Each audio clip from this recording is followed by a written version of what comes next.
All right. The question is, the interest is higher. Does it actually help me?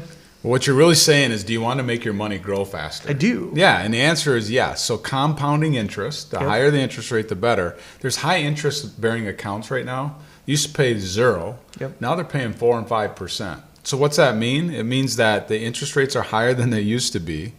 There's no risks. Most money market accounts have no risk associated with them. So that's a great thing too. It just depends on whether it's a bank or a mutual fund. There's some risk involved, things like that. But really to very little, no risk. They're safe. But you have access to it too, Matt. So money market accounts don't have time periods to them. So if you want to get at your money, you can. So the bottom line is this. You got some money laying in a drawer somewhere.